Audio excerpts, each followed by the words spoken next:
I'll be honest with you, one of the big questions I seem to get a lot is to when can I finally go into any of the contractors, people I've worked with, or things I've done that'll shed some more light on why maybe I think the way I do, or why I'm coming out with things like this, why I've quit living the life I lived and I'm doing this now. And I had to look into it a lot to make sure that I wasn't breaking any laws in doing it. But I found out that no, I'm not. It's none of the information is secret or classified. I'm just very surprised it was never also reported on. But why am I surprised? I shouldn't be surprised about that. So I am going to discuss with you one of the jobs I had and what my position was in that job and what information I was privy to that allowed me to get insider track on some things a lot of people don't know. So I guess this one would be the question, the thriller question we're looking to get answered in this question is, in this story, is how does House know that 9/11 was rigged? Well, that's a surprise. Like, oh no, we're back to the 9/11 conspiracies? Come on, man, that's like 16 years old now, man. That's like almost 20 years old. The people who lived through that, their kids are getting ready to vote now. They don't care that they were born. They don't care. Well, they should, because it was the start of many things under surveillance state, blah, blah. But it was rigged. Am I saying that America flew 2 aircraft into the Twin Towers? No. I am saying that terrorist hijackers flew planes into the towers, and that was all true. That actually happened. I mean, there's video of it happening, and many people lost their lives, unfortunately, and that's well documented. No, what I'm saying is the event itself is a what we call false flag staging, meaning that while the intelligence was available, and this was not information I was privy to, by the way, while the intelligence was available that the incident was going to happen, nothing necessarily was done to prevent the accident, prevent the terrorist attack. Okay. Do I have proof for that directly? No, I'm going to start the video saying I don't have proof for that directly. That's why I'm not saying that. What I'm saying is the story I'm going to tell you, at the end of it, it's an absolute true story. The story I'm going to tell you is an absolute true story. At the end of it, you can make your own conclusion on what you think might have happened with the Twin Towers incident. I'm just saying that it's more than what we're led to believe. And that's what I'm going to get into now. So what makes me think it's more than what we're led to believe? Okay. Let's discuss. So, one of the jobs I had back in the day, a long time ago now, in 1999, I joined the U.S. Army. And I was a private first class. Because I had grown up in military school, military academy, and had done so much ROTC that I really shouldn't have enlisted. I mean, really, if I would have thought about it, I would have gone to college first for 4 years and got commissioned. But I really just wanted to join. You know, I wanted to be in the Army so bad since I was a kid. And that was, many kids dreamed about being astronauts and stuff like that. And I did, you know, for a couple months here or there, you know, I dreamed about wanting to be an astronaut, firefighter, and cowboy stuff. But the one thing I really, really wanted to do is I wanted to join the Army specifically, the Army. And I wanted, at first, you know, all growing up, I wanted to be like an infantry officer. I wanted to be an officer, not because I wanted to be leading everyone to be the one in charge, or be the one in charge, but because if we were ever going in anything, I always wanted to be the first one running in. Like, if we have to be running into something, I would like to be the first one running in. And so I figured that the best way to do that would be the one if you're in charge, because then who's going to tell you you can't be the first one running in, you're the one in charge. And you got to lead the men in, someone's got to lead the men in there, right? So, I wanted to be an infantry officer because I believed as a kid, you know, that that's what people that had always got sent first, was the infantry. Just send them. If it was going to be the meanest of the meanest, or whatever, you send them. And then you send the Rangers, or whatever, you send the infantry. They train at the same post. They train at Fort Benning in Georgia. And we were stationed there for a long time when I was a child. This is probably one of our longest tours of duty, I think, as a child. When I was growing up, because both of my parents were in the military. That's why I went to military school when always lived on post and moved around so much. It's because both of my parents served in the military throughout my childhood. So I wanted to be in the Army so bad. And as soon as I turned 17, it was the youngest you could join. The youngest you could join is when you turn 17. And I had already graduated high school. I graduated high school like a year prior. That's why I said I should have just gone ahead and gone to college. I mean, I graduated high school when I was 16. Just turned 16. And so, I mean, I was already 2 years ahead of everybody. Why not just go to college? I had scholarships and everything. I just wanted to be in the Army, though. I just wanted to join right. So young and so immature. You wish you could do things over again, right? But that's where they bring you to where you are now. So I'm thankful for what's transpired. But back to the story. So I'm 17 years old. This is 1999, and I want to join the Army. And when I signed up, there were only 3 jobs available. It was the end of the fiscal year, and in 1999, Bill Clinton, we were still under the Clinton administration, and President Bill Clinton had been downsizing the Army. We hadn't been in any conflict in many years. The last major conflict we had been in at this time in 1999 was the original Iraqi War, Desert Shield, Desert Storm.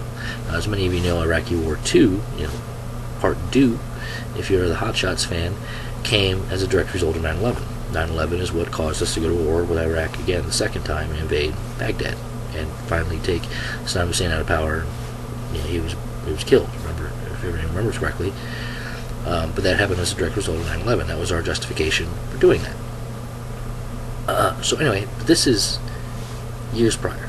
1990 to 91 is Desert Shield, Desert Storm. And they happened in that order. Desert Shield was the build-up of the invasion, and Desert Storm was the literal invasion and ensuing conflict, which lasted maybe like 6 to 9 months, really, to sweep up and everything. 6 to 9 months. It's a pretty quick war. Both my parents, again, had to go. We ended up going stateside to live with, basically foster family for 6 months. And then, of course, they both came back and we moved around the country again. So when I joined, again, there's no major conflict. We haven't been in conflict since Desert Storm, Desert Shield, 1991. This is 1999. It's been 8 years with no major conflicts. In fact, the only thing we're really kind of nosing around in at this point is Bosnia, and that's because they're in a civil war. It's an internal conflict, and we're not there actually taking sides. It's more as like a part of the arm of the UN, so to speak, and advising humanitarian aid. And I'll get to that in a second. Actually, that's part of what when I joined the military. What's happened? So I joined the military in 1999, and it's the end of the year. And there's been a big, since 1996, I think, is when Bill Clinton started shutting down Army bases. And this actually worried my mother a great deal, because at this point it was just my mother who was still in the military. And she was worried that she might actually be kicked out of the military. She had chosen to be a career soldier, and at this point in her career, she was right at retirement. I mean, just a couple years away from retirement. Now she's being told basically through the news broadcast that the president is shutting down bases, and he's shutting down he's not taking more soldiers, so to speak, on the armed forces. They're trying to take down the troop numbers, and so that was started in 1996, and here we are in 1999 when I'm trying to join, and I'm 17. It's the youngest I can join, and they're not really taking soldiers at this point. They don't really care. There's no need for a build-up or anything. There's no war going on. We're not really involved in anything. So when I joined, it was the end of the year.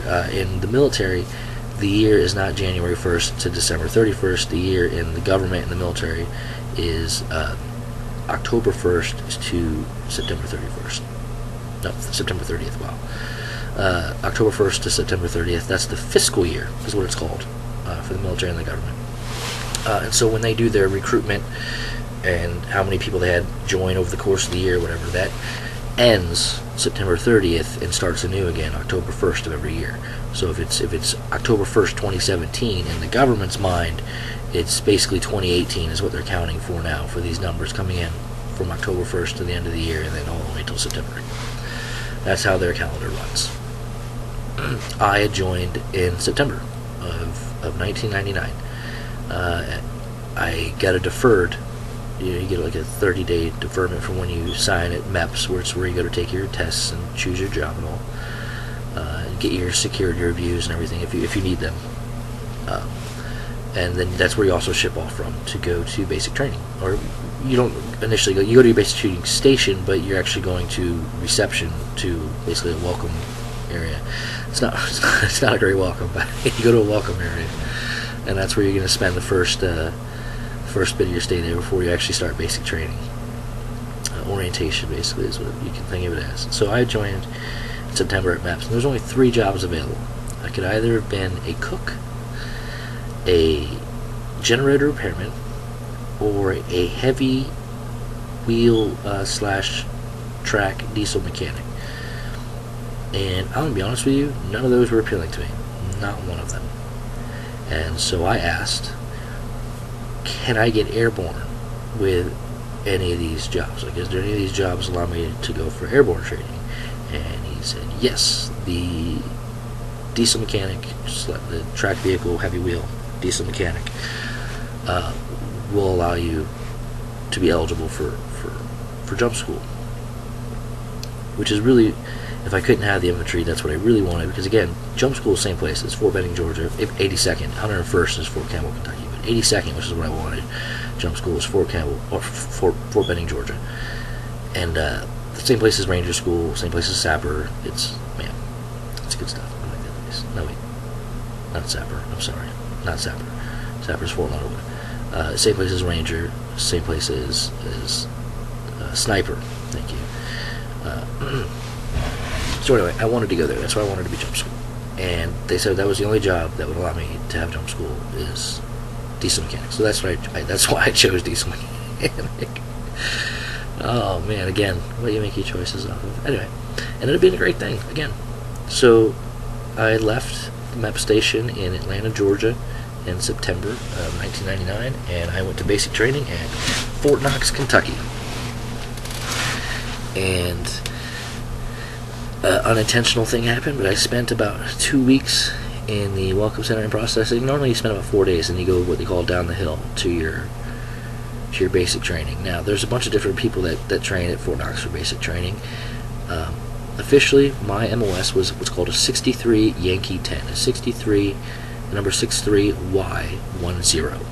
And 10 just means entry level. You could get 20, 30 if you moved up in your classification, so to speak. If you got to the higher level of maintenance or higher level of mechanics and that, you could get 20 level or 30 level. 10 level just meant your entry level of the 63 series, which the 63 series was the official name for heavy wheel track vehicle mechanic.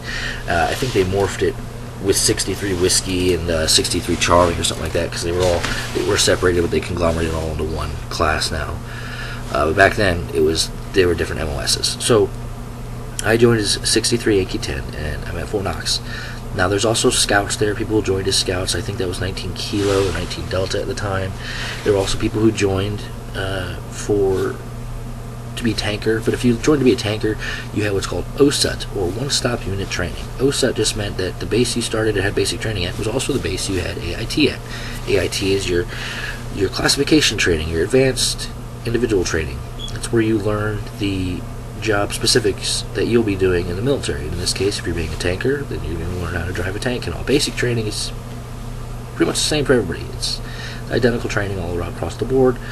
And then AIT is your specialty training. So some of them were OSUT, they were tankers. They went to what's called Disneyland. Disneyland is a separate part of Fort Knox where the tankers practice and train.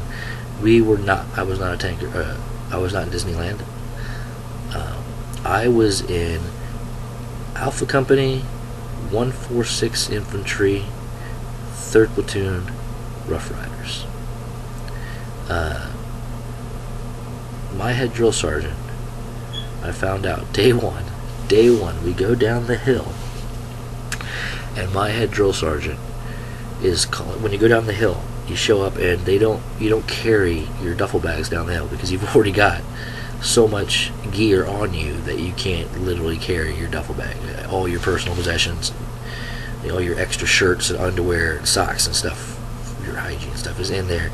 And you just can't carry it with everything else you already have on you. This is an issue to you as you're going into basics, so it's taken separately down in a truck. And that truck shows up, and they drop it all off before you get down the hill in front of your platoons. and your drill sergeants will call out your names. As they call out your name, you run pick up your duffel bag, and that's how you know what platoon you're in for the course of basic training. My head drill sergeant called out my name and stopped everything. It was like, and a kid looked at me and said, "House, is your mother's name blah blah blah?"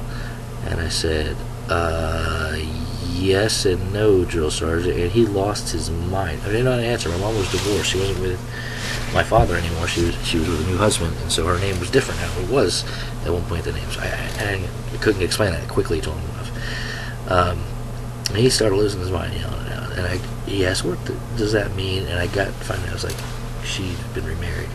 But yes, and he's like, "Is she in the military? Was she in the military?" And I said, "Yes, drill sergeant, she is in the military.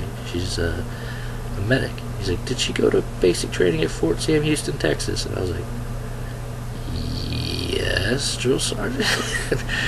And he shared with me, and to the amazement of everybody else, that he went to basic training with my mother 20 years prior, and because our last name is House, it's a very rare last name, he remembered the name and actually wanted to know if I was her son.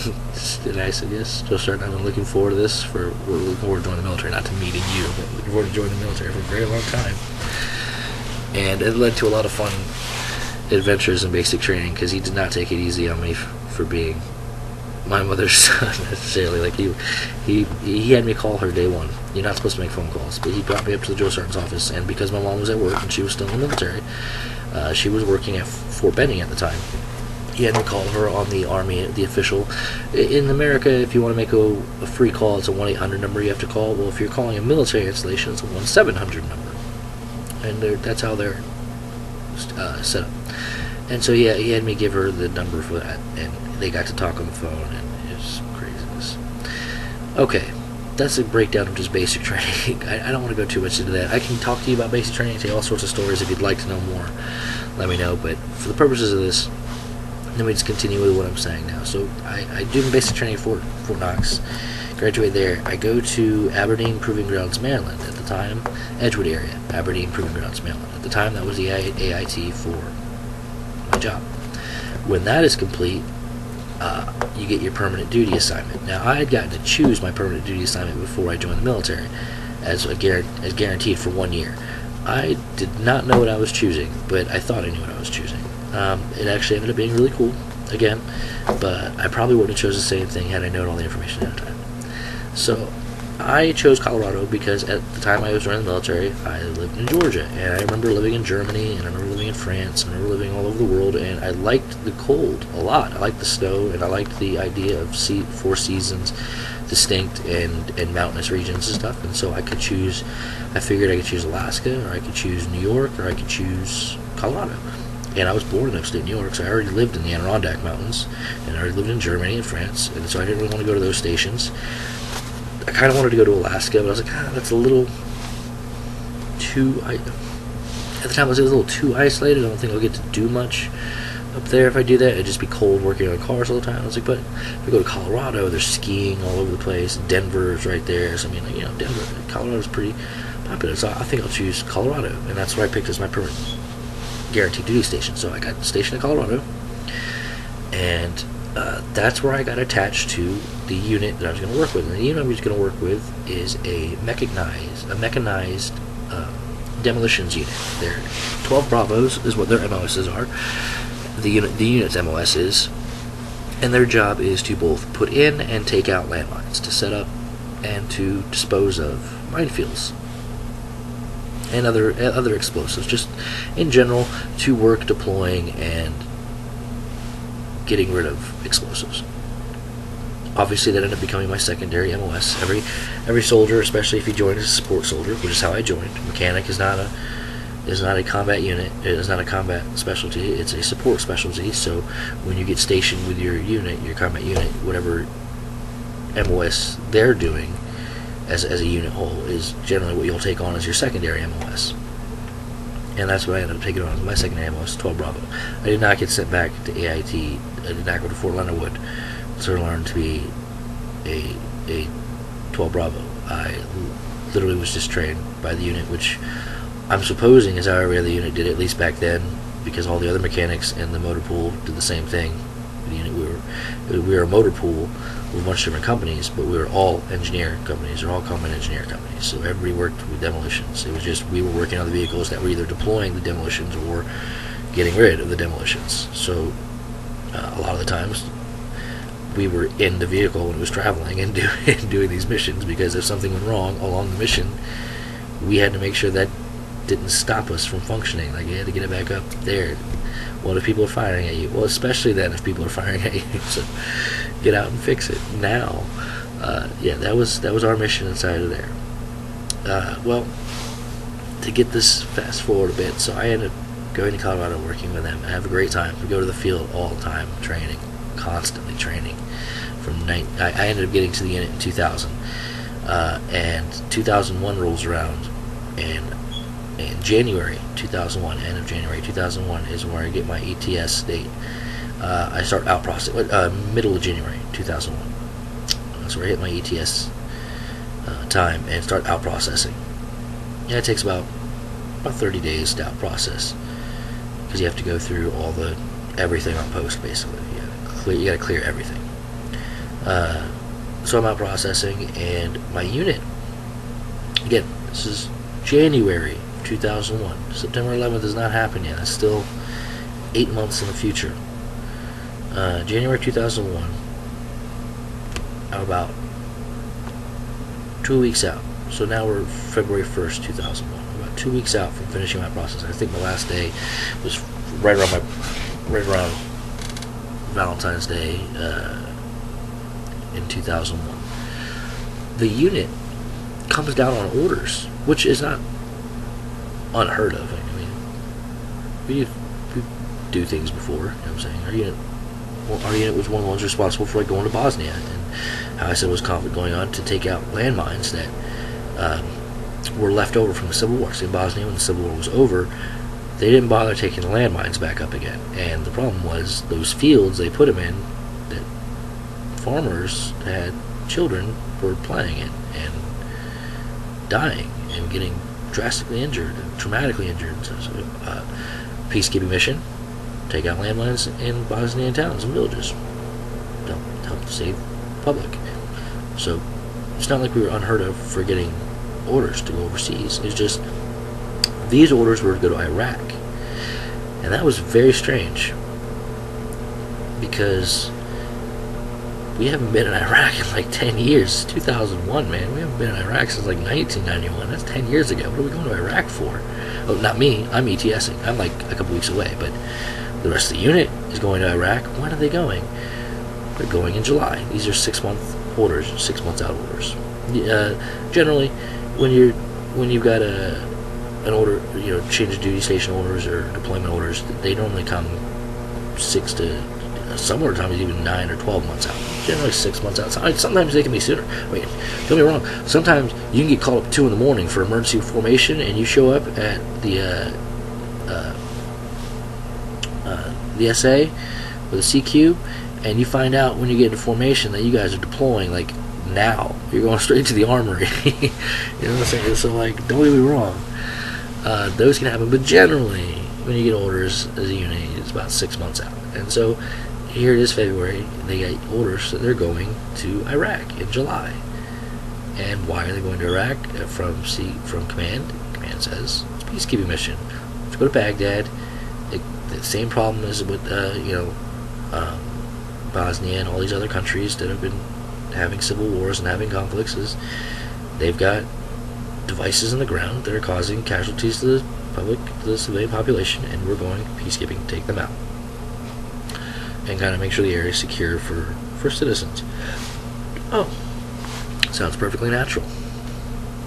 I get out of the military, I'm all gone. I leave Colorado, I go to Florida, start living my life after the military, deciding what's going to happen next. July, everyone in my unit is gone.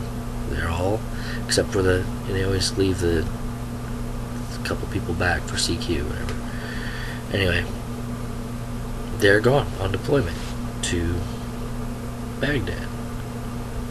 in Iraq in July 2001. Their tour is only 6 months. That's all they're supposed to be there for, 6 months. Which means they would be set to come back in January 2002.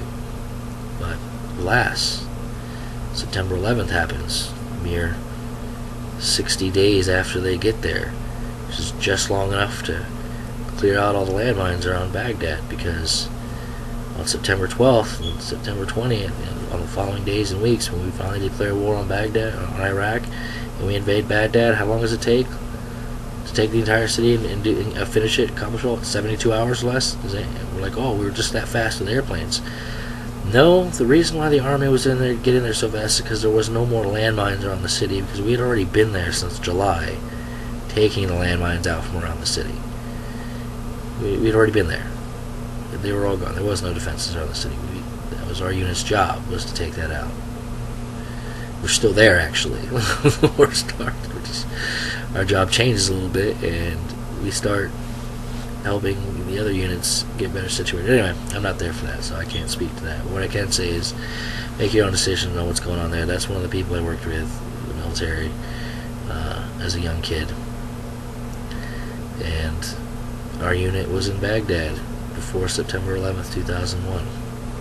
And when it happened, it was claimed that the invasion went so quickly because we were just so awesome. It was because we had already been there. We already took out all the defenses.